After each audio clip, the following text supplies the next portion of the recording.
क्या कहता है, let x d be a metric space and d star equal to minimum of 1 and dxy. Then prove that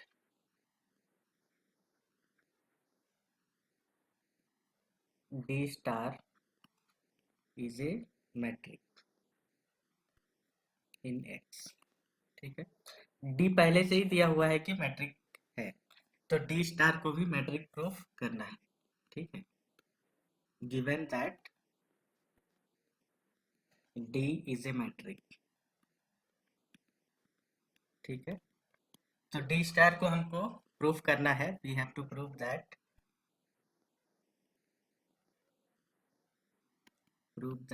d star is also a metric in x.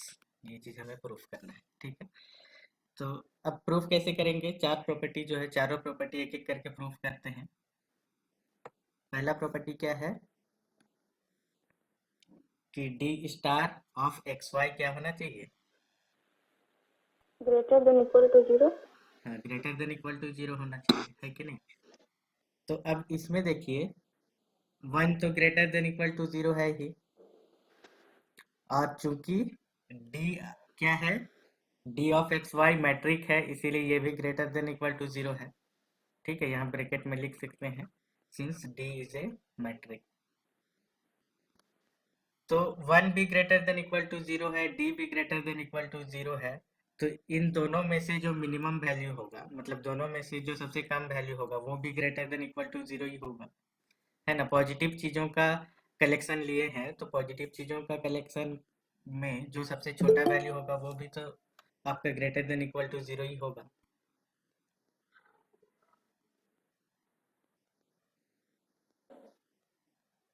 ठीक है, तो इसीलिए यहाँ पे क्या हो जाएगा, minimum of 1 and dxy is also greater than equal to 0. और मिनिमम ऑफ 1 और dxy को हम लोग क्या लिख रहे हैं, d स्टार ऑफ xy. तो ये क्या हो गया, ग्रेटर देन इक्वल टू 0 हो गया.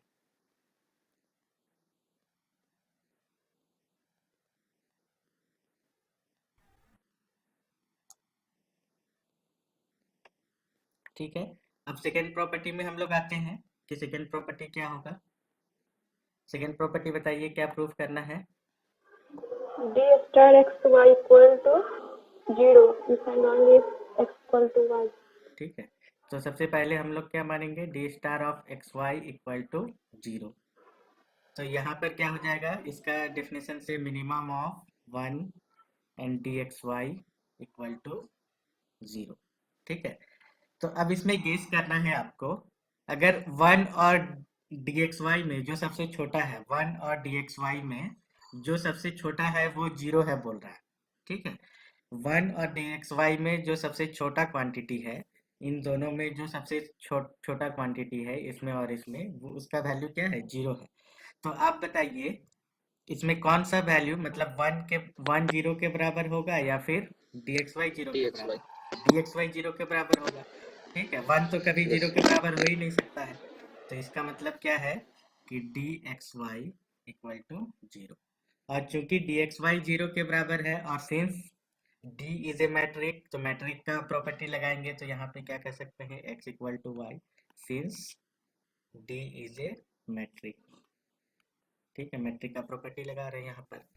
तो इसका कन्वर्स हम लोग लिख सकते हैं कि नहीं, x इक्वल टू वाई है तो D x Y equal to 0 होगा since d is a metric. फिर अगर डी एक्स वाई के बराबर 0 हो जाए तो मिनिमम ऑफ 1 और 0 में कौन सा वैल्यू मिनिमम है, 1 और 0 में 0 मिनिमम वैल्यू है, तो minimum of 1 and d x y 0 हो जाएगा. तो इसका मतलब डी स्टार इक्वल टू 0 हो जाएगा. तो इसका इन्वर्स इम्प्लीकेशन भी हम लोग लिख सकते हैं. ठीक है, अब आते हैं थर्ड प्रॉपर्टी. थर्ड प्रॉपर्टी में क्या होगा बताइए, क्या प्रूफ करना है? D star D of star of x y equal to D star of y x. Y x. ये तो काफी सिंपल है. ठीक है, इसका डेफिनेशन हम लोग क्या लिखेंगे, 1 dxy, इसको ऐसे लिख सकते हैं, मिनिमम ऑफ 1 dy x लिख सकते हैं, since Yes, sir. d is D a is metric. d geometric। ठीक है, तो ये किसका डेफिनेशन हो गया, d star of y x का हो गया। ठीक है, अब फोर्थ प्रॉपर्टी में आते हैं। फोर्थ प्रॉपर्टी में हमको क्या प्रूव करना है, ट्रायंगुलर इनइक्वालिटी। ठीक है, d star of x Y is less than equal to d star x z plus d star y z, ये हम लोग को प्रूफ करना है। तो ये हेडिंग दे दिए हम लोग। इसमें दो केस हम लोग लेते हैं। ठीक है, केस 1,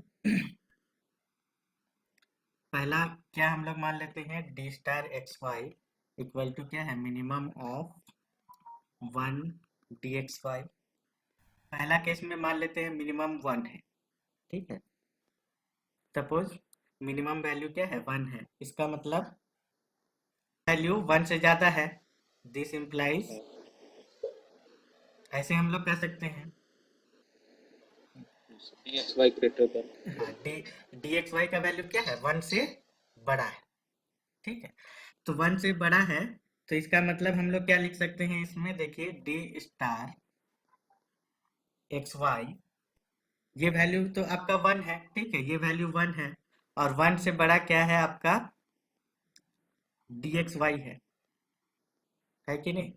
ये प्रॉपर्टी एक साथ अगर हम लोग लिखना यस सर, चाहें, ये रिलेशन हो जाएगा। और d जो कि मैट्रिक है, तो हम लोग क्या लिख सकते हैं, d x z plus d z y, इस तरह से लिख सकते हैं, yes sir, since d is a matric.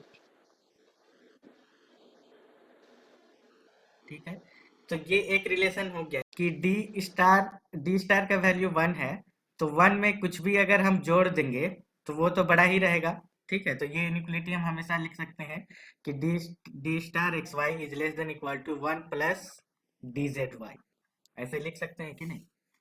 1 से कुछ जोड़ देंगे, कुछ भी क्वांटिटी, क्योंकि ये क्वांटिटी हमेशा क्या है, ये क्वांटिटी तो हमेशा ग्रेटर देन इक्वल टू 0 है, greater than equal to, negative quantity yes यहाँ पे हम लोग ऐड नहीं कर रहे हैं।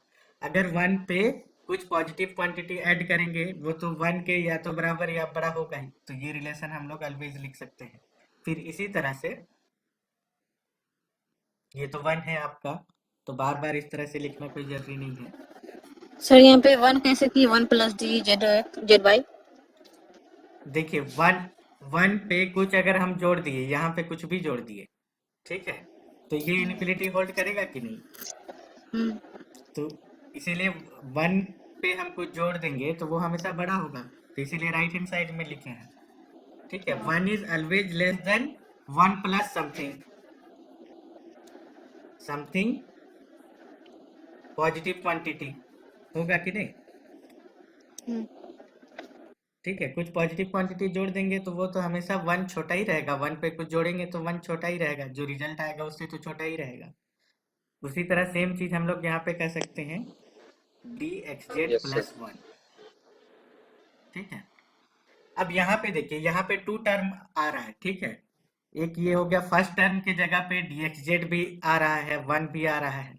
ठीक है, और यहाँ पर भी सेकेंड टर्म में डी जेड वाई भी आ रहा है, 1 भी आ रहा है, मतलब कुछ भी आ रहा है तो सारे केस में ये सेटिस्फाई हो रहा है। तो हम लोग ऐसा कह सकते हैं, देयरफॉर वो किस केस में कह रहे हैं उसको अभी ध्यान में रखना है कि डी स्टार का वैल्यू अगर 1 हो तो therefore d star x Y is less than equal to minimum of 1 d x z. ठीक है, पहला term plus minimum of,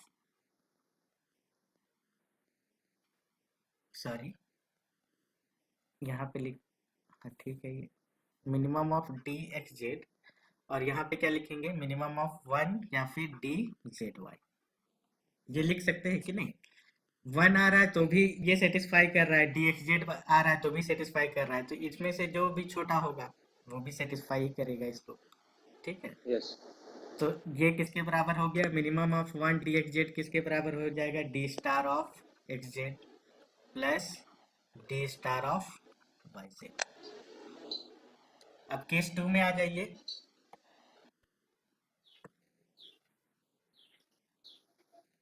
case 2 में क्या हो जाएगा, डी स्टार बराबर हम लोग क्या मान रहे हैं, minimum of one d x y. इसका वैल्यू हम क्या मान ले रहे हैं अभी, डी एक्स वाई मान लेते हैं, आ जाता है। तो इस केस में हम लोग क्या बोल सकते हैं, in this case one D minimum D आ रहा है, ठीक है, मिनिमम वैल्यू क्या है, डी है, इसका मतलब वन बड़ा है, D x Y is less than equal to one. Yes sir. अभी ये कहेंगे इस केस में, तब क्या होता है देखिए,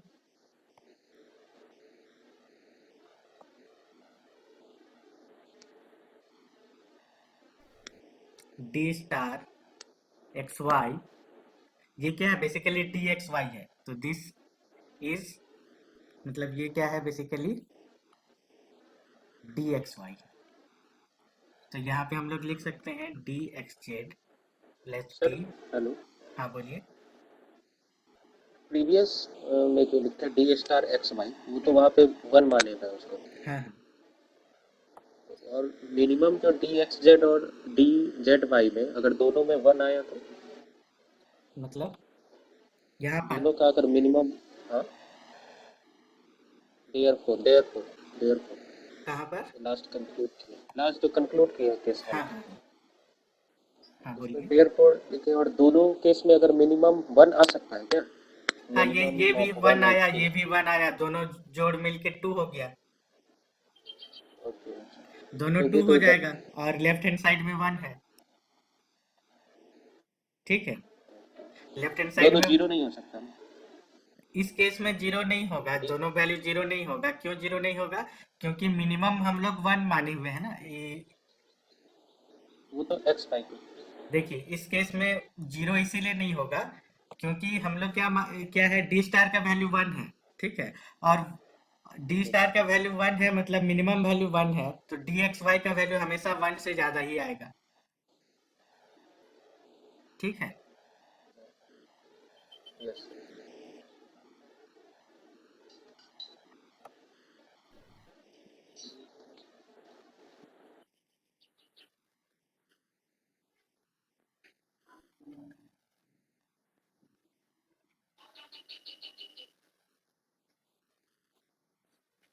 ठीक है, तो अब आते हैं इसमें कि डी स्टार, हाँ ठीक है, डी स्टार का वैल्यू क्या है, डी एक्स वाई है, और डी एक्स वाई क्या होगा, हमेशा छोटा होगा डी एक्स जेड और डी जेड वाई से, तो ये एक इक्वेशन निकल गया।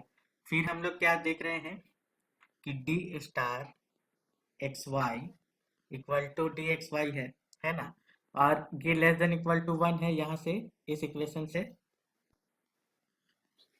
ठीक है। तो अब इसमें यस कुछ सर। कुछ जोड़ भी दे देंगे तो इनइक्वलिटी पे कोई फर्क नहीं पड़ेगा, तो यहाँ पे डी जेड वाई हम लिख सकते हैं। फिर इसी तरह से d x Y equal to d x y है, और ये less than equal to one है, तो इसमें अगर हम जोड़ देते हैं डी एक्स जेड तो भी कोई फर्क नहीं पड़ेगा, ठीक है। तो इसमें फिर वही टर्म आ गया कि क्या आ गया कि फर्स्ट टर्म में जब दोनों ही क्वांटिटी आ रहा है, डी एक्स जेड भी आने से कोई प्रभाव नहीं पड़ रहा है हमारे इनइक्वलिटी पे, और डी जेड वाई भी आने पर कोई प्रभाव नहीं पड़ रहा है हमारे इनइक्वलिटी पे, इसका मतलब d star x Y is less than equal to minimum of one d x z plus minimum of one d z y, ठीक है। तो this is less than equal to d star x z plus d star z y, ठीक है। तो ये complete हो गया ये प्रूफ। Yes sir.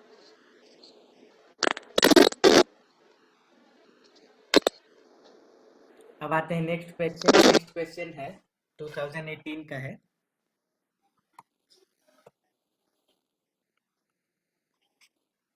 ये क्या कहता है, define a metric space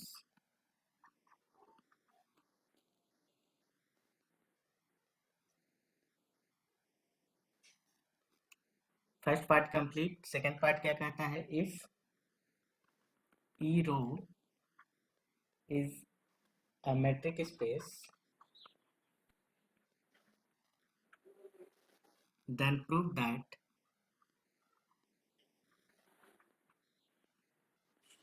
ed is also a metric space,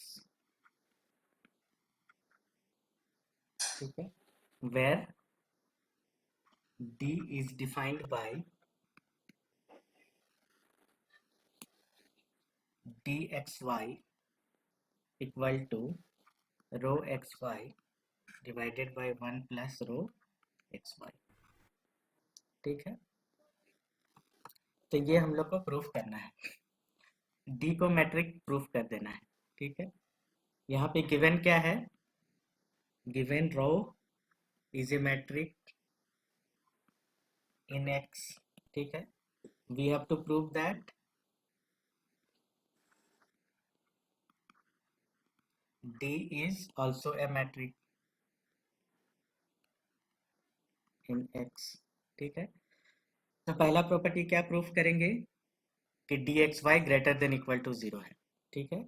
अब रो एक्स वाई का वैल्यू क्या है बताइए, greater than equal to zero होगा, since rho is a metric, ये तो गिवन है हमारा यहाँ पर। अब जीरो पे कुछ भी क्वांटिटी डिवाइड कर देते हैं, पॉजिटिव क्वांटिटी, सॉरी, रो आपका पॉजिटिव क्वांटिटी है, पॉजिटिव क्वांटिटी पे अगर पॉजिटिव क्वांटिटी डिवाइड कर दीजिए तो वो हमेशा पॉजिटिव ही रहेगा। तो इसमें हम लोग क्या कर दिए हैं, पॉजिटिव क्वांटिटी डिवाइड कर दिए हैं, 1 प्लस रो एक्स वाई।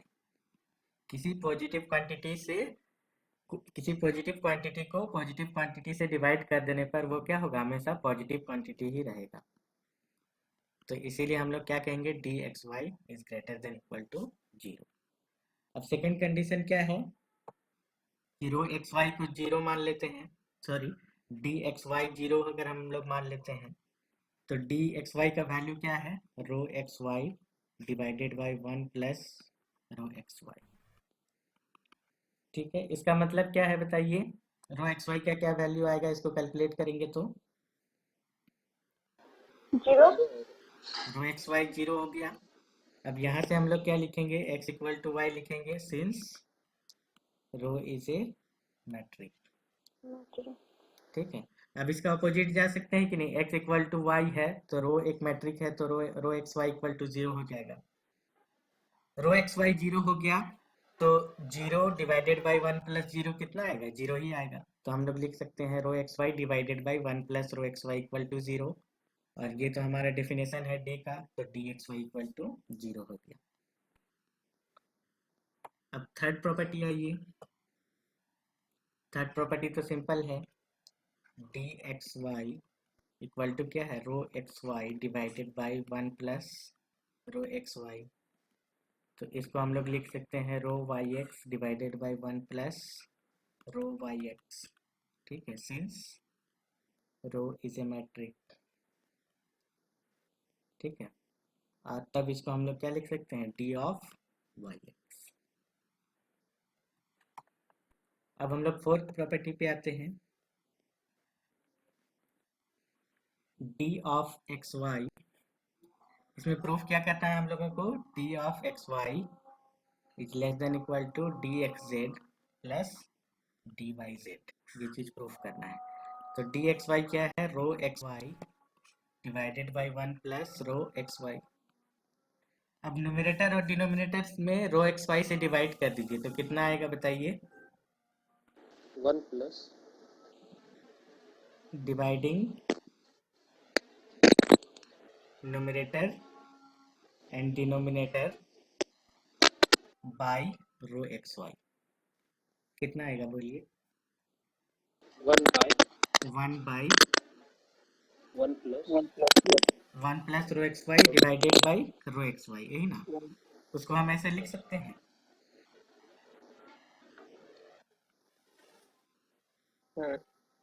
ठीक है।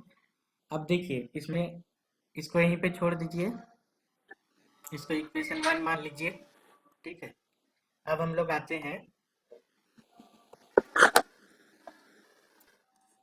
Since rho is a metric, तो हम लोग क्या लिख सकते हैं, rho x Y is greater than equal to, sorry less than equal to rho x z plus rho z y. ठीक है, अब इसका इन्वर्स ले लीजिए। इन्वर्स लेने पर क्या होता है, इनइक्वालिटी चेंज हो जाता है। ठीक है, जैसे 2 is less than equal to y 3। Z लेंगे सर, क्या सर, रो वाई जेड मतलब कैसे लेते हैं? हेलो हाँ सर, रो वाई जेड लिखेंगे क्या, less than equal to rho x z plus rho y z? वो कोई दिक्कत नहीं है, क्योंकि हम लोग रो जानते हैं rho x Y equal to rho Y x है, तो उसको कुछ भी लिख सकते हैं, इसको वाई जेड भी लिख सकते हैं, कोई दिक्कत नहीं। तो यहाँ पे मेन हम लोग को देखना है कि अगर हम लोग रेसिप्रोकल लेते हैं दोनों साइड में तो इनइक्वालिटी चेंज होगा। तो ठीक है, less than equal to less than equal to पहले पहले सही है, जैसे इस तरह से 2 is less than equal to 3, तो 1/2 और 1/3 में कौन बड़ा होगा बताइए? 1/2 1/2 1/2 बड़ा हो जाएगा। तो ये इनइक्वालिटी क्या होता है, रेसिप्रोकल लेने से चेंज हो जाता है। तो हम लोग क्या करेंगे, यहाँ पर इसको साइन को चेंज कर देंगे। ग्रेटर ठीक है, साइन को चेंज कर दिए। अब देखिए इसमें कोई भी क्वांटिटी में 1 से ऐड करने पर, किसी इनइक्वालिटी में 1 से ऐड करने पर इनइक्वालिटी चेंज नहीं होता है। ठीक है, जैसे 2 is less than equal to 3 या फिर 3 is greater than equal to 2 है, तो 3 प्लस 1 और 2 प्लस 1 इसमें कौन बड़ा होगा? 3 प्लस 1 ही बड़ा होगा। तो इस केस में हमारा इनइक्वालिटी चेंज नहीं होगा। तो हम यहाँ पे क्या कर देंगे, अगर 1 से ऐड कर देते हैं इसमें तो कोई भी फर्क नहीं पड़ता है। ठीक है, इसमें 1 से ऐड कर देंगे तो कोई फर्क नहीं पड़ेगा। अब देखिए इसको फिर से रेसिप्रोकल ले लेते हैं। ठीक है, जो क्वांटिटी हम लोग निकाले हैं उसको वापस लाना है ना, तो इसीलिए क्या करते हैं, फिर से रेसिप्रोकल ले लेते हैं। तो फिर से रेसिप्रोकल लेंगे तो फिर से ये क्वांटिटी चेंज हो जाएगा।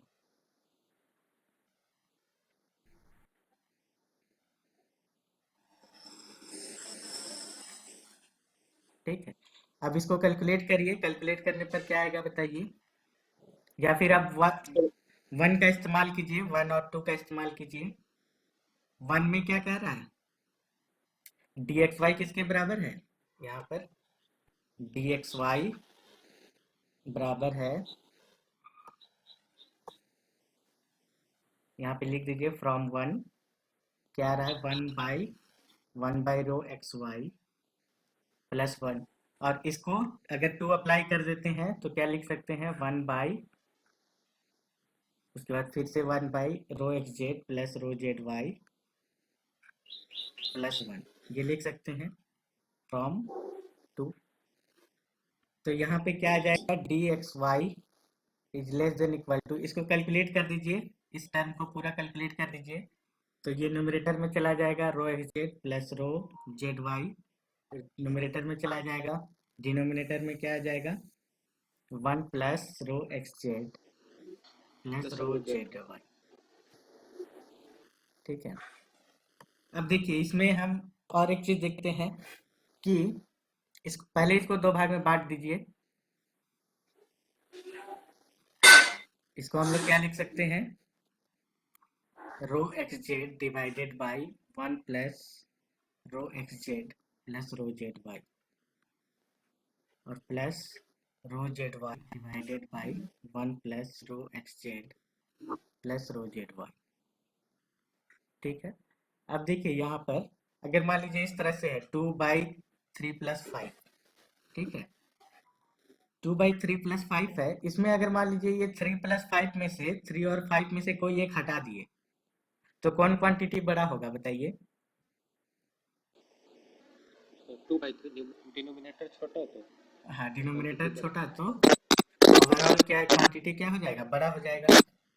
तो इसका मतलब इसमें से हम क्या करते हैं, इस क्वांटिटी को हटा देते हैं, इस क्वांटिटी को हटा दीजिए, और इसमें क्या करते हैं, इस क्वांटिटी को हटा देते हैं, तो ओवरऑल क्वांटिटी क्या हो जाएगा, ग्रेटर देन इक्वल टू हो जाएगा 1 plus rho x z plus rho z y divided by 1 plus rho z y. और ये हमारा क्या है, ये है डी ऑफ एक्स जेड और ये क्या है डी ऑफ जेड वाई। ठीक है, तो क्या इनिक्वलिटी आ गया, लेफ्ट हैंड साइड में हमारा आ गया डी एक्स वाई और राइट हैंड साइड में d x z plus d z y. तो ये प्रूफ हो गया।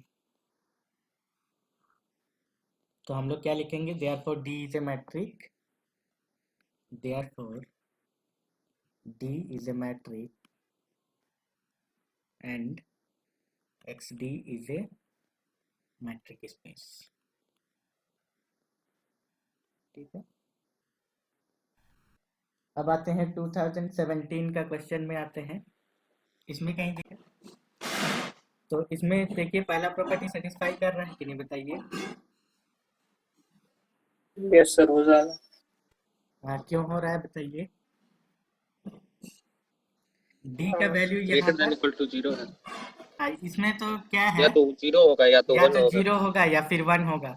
ठीक है, इसमें तो और किसी वैल्यू का डी के और 0 और 1 के अलावा किसी वैल्यू का कल्पना ही हम लोग नहीं कर सकते इस डेफिनेशन। तो इस डेफिनेशन के हिसाब से या तो 0 वैल्यू आएगा डी का या फिर 1 वैल्यू आएगा, और दोनों ही हमारा क्या है, ग्रेटर देन इक्वल टू 0 हम लोग लिख सकते हैं। ठीक है, इसको अगर एक्सप्लेन करके लिखना चाहते हैं तो ऐसे लिख सकते हैं d x Y equal to 0 और 1 है कि नहीं, therefore d x Y is greater than equal to, इस तरह से एक्सप्लेन कर सकते हैं। सेकंड प्रॉपर्टी क्या है बताइए, d x Y equal to 0 है ना। तो डी एक्स वाई 0 है, इसका मतलब डेफिनेशन के हिसाब से ये तो कह ही रहा है x equal to y, it means x equal to y. इसमें तो प्रूफ भी नहीं करना है, और एक्स इक्वल टू वाई है मतलब डी एक्स वाई का वैल्यू 0। ठीक है, अब थर्ड कंडीशन देखिए, डी एक्स वाई बराबर 0 x equal to y 1 when x is not equal to y। अब ये तो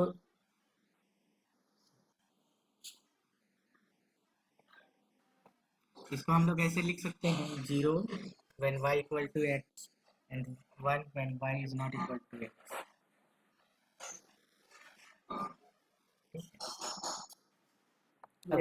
अब फोर्थ प्रॉपर्टी ही टफ रहता है। फोर्थ प्रॉपर्टी में हम लोग को बताइए कैसे प्रूफ करना है।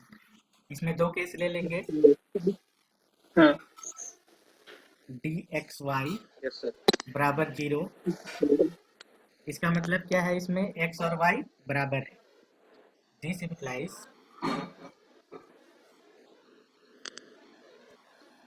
That x equal to y,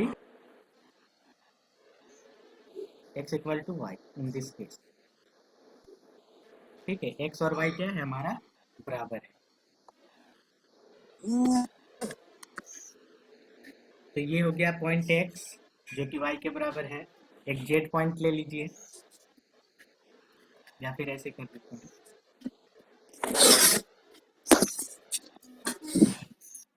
D x Y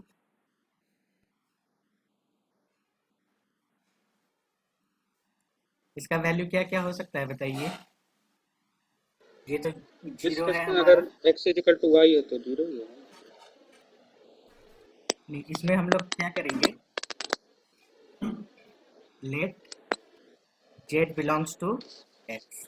ठीक है, अब z हमारा क्या होगा, x और y तो आपस में बराबर है ही, तो z के पास दो संभावना है, या तो z x के बराबर हो जाए या फिर z x के बराबर ना हो, है ना। तो इसमें क्या हो जाएगा, when x equal to y तो है ही, ये z के बराबर हो जाए तब d ऑफ एक्स जेड क्या हो जाएगा बताइए, और d ऑफ 0 वाई जेड क्या होगा, सब 0। ये भी 0 ये भी 0। 0 ठीक है, यस सर, तो इसका मतलब हम लोग लिख सकते हैं 0 is less than equal to 0 plus 0 लिख सकते हैं कि नहीं। लिख सकते हैं। तो यहाँ पे dxy का वैल्यू पुट कर दीजिए इस जीरो के बदले, और ये जीरो के बदले dxz लिखिए, और इस जीरो के बदले dyz लिखिए। ठीक है, ये तो एक केस हो सर गया। लेस देन लिखना सर जरूरी है? 0 is less than and equal to 0 plus 0। ये तो इक्वल है, ये हम लोग जान ही रहे हैं, कंडीशन है। तो लेस देन इक्वल टू लिखने में कोई बुराई नहीं है। ठीक है, इक्वल टू तो सर हो जाएगा लेस देन। नहीं इस सेंटेंस का मतलब किसी क्या और है? कंडीशन। नहीं इस सेंटेंस का मतलब है, देखिए इस सेंटेंस का मतलब क्या है, x या तो y या तो बड़ा है या बराबर y के बराबर है या उससे छोटा। या उससे छोटा, या y से छोटा है। तो ये कहना हम लोग, ये कहना क्या गलत है? गलत तो नहीं है ये सेंटेंस, है ना? अगर हम कहें कि दो इक्वल हाइट का है राम और श्याम, ठीक है, तो हम अगर कहेंगे राम या तो श्याम से छोटा है या बराबर है, तो ये तो गलत सेंटेंस तो नहीं हुआ। ठीक है, ये सेंटेंस तो सही है, तो इसीलिए इस सेंटेंस के आधार पर हम लोग इस स्टेटमेंट को लिख सकते हैं। कोई भी स्टेटमेंट का ट्रूथ वैल्यू हम लोग देखते हैं, है ना? स्टेटमेंट अगर कुछ है, इसका ट्रूथ वैल्यू देखते हैं। स्टेटमेंट अगर ट्रू है तो हम लोग लिख सकते हैं, उसका एग्जैक्ट क्या आ रहा है उससे मतलब नहीं, है ना? ऐसा ये कह सकते हैं कि x, यहाँ पे ये नहीं कह सकते हैं कि x y से छोटा भी है और बराबर भी है। ये सेंटेंस हम लोग कभी नहीं कह सकते। ठीक है, x y से छोटा भी है और बराबर भी है, यहाँ पे ये वर्ड यहाँ पे इंपॉर्टेंस रखता है कि हम लोग और लगाएं। ठीक है, यहाँ पे ये चीज नहीं कह सकते कि x y से छोटा भी है और बराबर भी है, ऐसा तो पॉसिबल नहीं है। ठीक है, या तो बराबर है या फिर छोटा है, दोनों चीज तो नहीं हो सकता। तो ये सेंटेंस हम लोग नहीं कह सकते हैं, लेकिन ये सेंटेंस हम लोग कह सकते हैं। तो इस लेस देन का जो साइन है, इसका मतलब ही है कि इसको हम लोग पढ़ते कैसे हैं, लेस देन और इक्वल। इक्वल। ठीक है, इसको हम लोग ऐसे नहीं कहेंगे, less than and equal to हम लोग नहीं कहेंगे। ठीक है, ये हमारा रॉन्ग है, ये हमारा रॉन्ग स्टेटमेंट है, और ये स्टेटमेंट हमारा क्या है, सही है। तो लेस देन और इक्वल टू हम लोग कह सकते हैं। ठीक है, तो इसीलिए ये हो गया। अब नेक्स्ट क्या है, नेक्स्ट केस यहाँ पे देख लीजिए, एक केस के अंदर दो केस है। ठीक है, जब z हमारा क्या हो गया, x और y के बराबर हो गया, ये तो पहले ही दिया हुआ है, अगर ये नॉट इक्वल टू z हो जाए, मतलब x और y तो बराबर है ही, लेकिन z हमारा एक डिफरेंट पॉइंट हो जाए, तब क्या होगा देखिए, तब dxz का वैल्यू क्या होगा बताइए, नॉट इक्वल टू 0। और dyz का वैल्यू क्या होगा? दोनों ग्रेटर देन इक्वल टू 0 लिख सकते नहीं, डेफिनेशन के आधार पर 1 लिखना है हम लोग। डेफिनेशन क्या बोल रहा है, one. 1। जब x is not equal to y तो 1 लिखना है। ठीक है, तो यहाँ पर क्या होगा, ये भी 1 होगा और ये भी 1 होगा। तो हम लोग क्या लिख सकते हैं, 0 is less than equal to 1 plus 1। 0 किसका वैल्यू है, dxy के बदले लिख सकते हैं, और ये dxz के बदले लिख सकते हैं, और इस 1 को dyz के बदले लिख सकते हैं। ठीक है, यस। अब केस 2 में आ जाइए। केस 2 में क्या है कि dxy अगर if dxy equal to 1, it means 1। this implies it's not equal to 1। x is not equal to y, मतलब x और y डिफरेंट पॉइंट है, ये x है तो ये y। अब यहाँ पे क्या क्या केस हो सकता है, या तो z, 3 केस यहाँ पे हो सकता है। पहला क्या होगा, या तो z हमारा x के बराबर हो जाए, सेकेंड z हमारा y के बराबर हो जाए, थर्ड z एक कोई तीसरा पॉइंट, ना तो x के बराबर है ना ही z के बराबर है। ठीक है, तब देखिए तीनों ही केस को एक एक करके लेते हैं। तो पहला केस हम लोग क्या ले लेते हैं, when x is not equal to y तो दिया हुआ है, लेकिन x किसके बराबर है, z के बराबर है। तब हमारे पास क्या होगा बताइए, dxz का वैल्यू क्या होगा बताइए, और dyz का वैल्यू 1. ये तो जीरो dxz हो 1 और वाई जेड का वैल्यू 1 1 हो गया, क्योंकि 1 वाई जेड के बराबर नहीं है, ये तो अलग अलग है इस केस में, तो इसीलिए ये हो गया। तो इस केस में देखिए 1 is less than equal to 0 plus 1 लिख सकते हैं कि नहीं, यस और ये 1 के बदले में क्या लिखेंगे डी एक्स वाई, क्योंकि डी एक्स वाई का वैल्यू 1 है, याद कीजिए, इसको ध्यान में रखना है कि डी एक्स वाई का वैल्यू 1 कंसिडर किए हैं। इस 0 के बदले में लिख देते हैं डी एक्स जेड, और इस 1 के बदले बस में लिख यही देते बात हैं है। D y Z. सेम इसी तरह से when x is not equal to y, तो पता ही है जब y z के बराबर हो जाए तब डी एक्स जेड का वैल्यू क्या होगा और डी वाई जेड का वैल्यू क्या होगा, बताइए। dxz1 dyz dxz 0 1 dyz 0 तो बस इसी तरह से अभी भी इसको एक्स जेड लिख सकते हैं और इसको वाई जेड लिख सकते yz हैं। अब थर्ड केस आ जाइए,